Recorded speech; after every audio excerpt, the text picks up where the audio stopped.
नमस्कार दोस्तों, भजन लाल सरकार ने अपनी पहली बैठक में 10 बड़े फैसले ले लिए हैं। अब गहलोत सरकार की 5 योजनाओं को बंद कर दिया है, लेकिन 5 पुरानी योजनाओं में आपको फायदा मिलता रहेगा। आप भी राजस्थान के निवासी है तो इस वीडियो को पूरा देखें कि राजस्थान में कौन कौन सी पुरानी योजना बंद होगी और कौन सी योजना में फायदा मिलता रहेगा। महिलाओं को फ्री मोबाइल मिलना फिर से शुरू होगा या नहीं, आपको फ्री में राशन मिलेगा या नहीं, इन सब के बारे में सरकार ने नया ऐलान किया है। आइए जानते हैं पूरी जानकारी, कौन सी योजना में आपको फायदा अब भी मिलता रहेगा। पिछली सरकार की 5 योजना अब राजस्थान में बंद हो गई है, इसमें आपको फायदा नहीं मिलेगा। साथ ही नई योजना के बारे में भी सरकार ने ऐलान किया है। दोस्तों, आप इस समय इस वीडियो को राजस्थान के कौन से जिले से देख रहे हैं, कमेंट करके हमें बताइए। सबसे पहले जानते हैं अन्नपूर्णा फ्री फूड पैकेट योजना के बारे में। इस योजना में फायदा मिलेगा या नहीं। दोस्तों, इस योजना में पिछले 2 महीने से फ्री फूड पैकेट नहीं मिल रहे हैं, यानी कि यह योजना 2 महीने से ठप पड़ी है। चुनाव से पहले 1 करोड़ से अधिक घरों में फ्री राशन पहुंचाने के लिए अन्नपूर्णा फ्री राशन किट योजना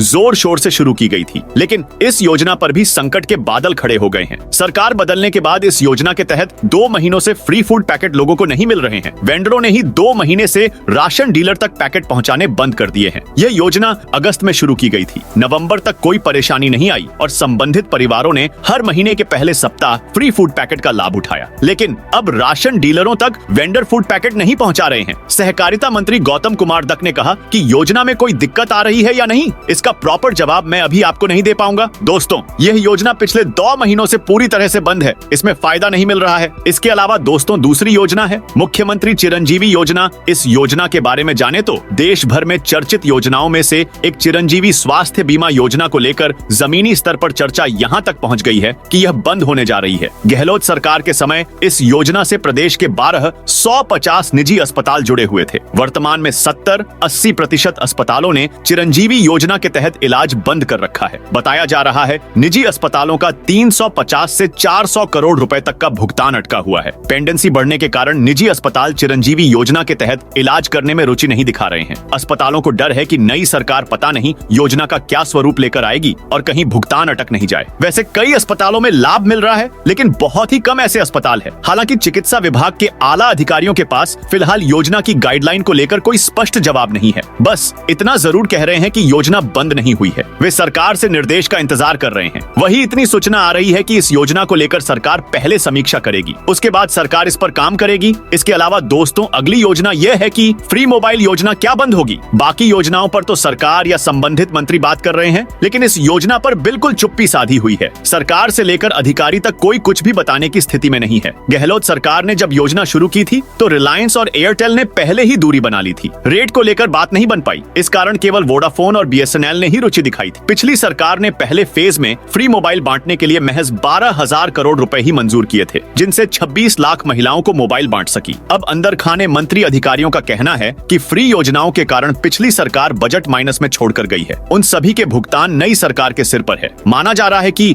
इस योजना में अब महिलाओं को फ्री मोबाइल नहीं मिलेगा। ये योजना लगभग बंद हो गई। इसके अलावा दोस्तों, अगली योजना ये है कि स्कूली बच्चों को फ्री यूनिफॉर्म बजट से हो जाएगा साफ। गहलोत सरकार ने सरकारी स्कूलों में पढ़ने वाले बच्चों को लेकर फ्री यूनिफॉर्म की घोषणा की थी। शुरुआत में गहलोत सरकार भी फ्री यूनिफॉर्म सिलवाकर नहीं दे सकी, इसलिए कपड़ा ही बांटा गया और सिलाई के 200 रुपए खातों में डाले गए थे। अब इस योजना का क्या होगा, इसे लेकर नई सरकार के फरवरी में पेश होने वाले बजट से स्पष्ट हो जाएगा। इसके अलावा दोस्तों, अगली योजना यह है कि अंग्रेजी स्कूल होंगे बंद या नहीं। भजन लाल सरकार ने कहा कि वो अंग्रेजी मीडियम स्कूलों की समीक्षा करेगी। उसके बाद इस योजना पर सरकार फैसला लेगी। महात्मा गांधी के नाम से शुरू हुए अंग्रेजी स्कूलों की समीक्षा की जाएगी, क्योंकि ये केवल नाम के अंग्रेजी स्कूल हैं। यहाँ न तो शिक्षक हैं और न ही क्लासरूम। इन स्कूलों को खोलने का निर्णय अव्यवहारिक था, जिनका अलग अलग स्तरों पर विरोध भी हुआ है। ये स्कूल जरूरी है या नहीं, जल्द ही इसकी समीक्षा कर इस पर डिसीजन लिया जाएगा। वहीं इसके साथ ही कैबिनेट मीटिंग में कई सारे और फैसले लिए हैं, उसके बारे में जानते हैं। जैसे गहलोत सरकार के अंतिम 6 महीनों में लिए गए नीतिगत फैसलों के रिव्यू के लिए भी कैबिनेट की बैठक में रिव्यू कमेटी गठन करने का फैसला। 3 महीने में जांच कर सौंपी जाएगी रिपोर्ट। इसके अलावा एक परिवार को सब्सिडी पर हर महीने एक सिलेंडर दिया जाएगा। इसके अलावा अन्नपूर्णा रसोई में 6 जनवरी से परिवर्तन। 450 ग्राम भोजन की जगह अब बढ़ाकर 600 ग्राम किया गया है। चपाती, दाल, सब्जी और मिलेट्स को शामिल किया गया है। पहले थाली 25 रुपए की होती थी, उसे बढ़ाकर 30 रुपए की गई है। इसमें 22 रुपए सरकार देगी। इसके अलावा अवैध खनन को रोकने के लिए टीम बनाई गई है, इसकी निगरानी कलेक्टर करेंगे। वहीं ERCP को लेकर भी काम शुरू करने की जानकारी दी गई। इसके अलावा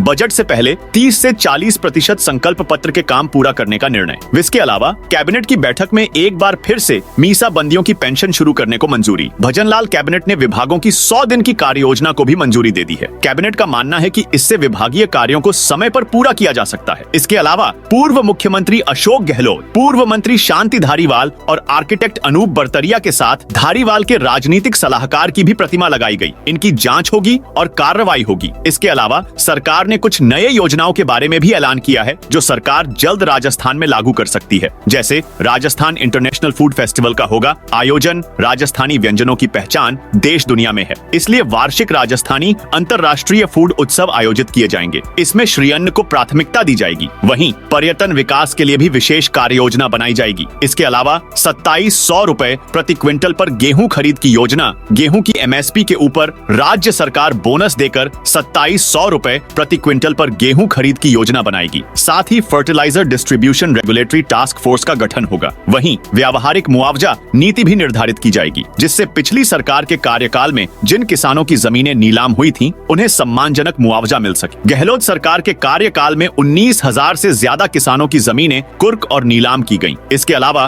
भ्रष्टाचार की जांच होगी, कड़े कदम उठाए जाएंगे। पिछले 5 वर्षों में होने वाले भ्रष्टाचार की जांच की जाएगी। इसमें जल जीवन मिशन में हुए घोटाले की भी जांच भी करवाई जाएगी। भ्रष्टाचार के प्रकरणों में सीबीआई जांच को भी मंजूरी दी गई है, जिस पर पूर्ववर्ती सरकार ने रोक लगा दी थी। कानून व्यवस्था को सही करने के लिए एंटी गैंगस्टर्स टास्क फोर्स का भी गठन किया गया है। साइबर सुरक्षा के लिए भी रणनीति तैयार की गई है। सभी प्रमुख शहरों में एंटी रोमियो स्क्वाड के गठन को भी पूरी मजबूती दी जाएगी। पुलिस बल में महिलाओं की भागीदारी बढ़ाई जाएगी। इसके अलावा मुख्य सचिव लेवल पर होगी भर्ती परीक्षाओं की मॉनिटरिंग। पेपर लीक मामलों की जांच के लिए एसआईटी का गठन किया गया है। भर्ती परीक्षाओं की मॉनिटरिंग डीजीपी और मुख्य सचिव लेवल के अधिकारियों से करवाई जाएगी। नकल माफियाओं के खिलाफ केस ऑफिसर स्कीम के तहत मुकदमा चलाया जाएगा। युवाओं को अवसाद और तनाव मुक्त करने के लिए प्रत्येक शहर में युवा साथी केंद्र बनाए जाएंगे। इसके अलावा मॉनिटरिंग कमेटी का गठन किया जाएगा। केंद्र की योजनाओं का लाभ अंतिम व्यक्ति तक पहुंचे, इसके लिए एक मॉनिटरिंग कमेटी गठित की जाएगी। वहीं आमजन की समस्याओं के निराकरण के लिए ब्लॉक स्तर पर जनता दरबार लगाए जाएंगे। साथ ही लगातार जनसुनवाई के कार्यक्रम होंगे। तो दोस्तों, यह थी राजस्थान से जुड़ी जानकारी। आप इस वीडियो को कौन से जिले से देख रहे हैं, कमेंट करके बताइए।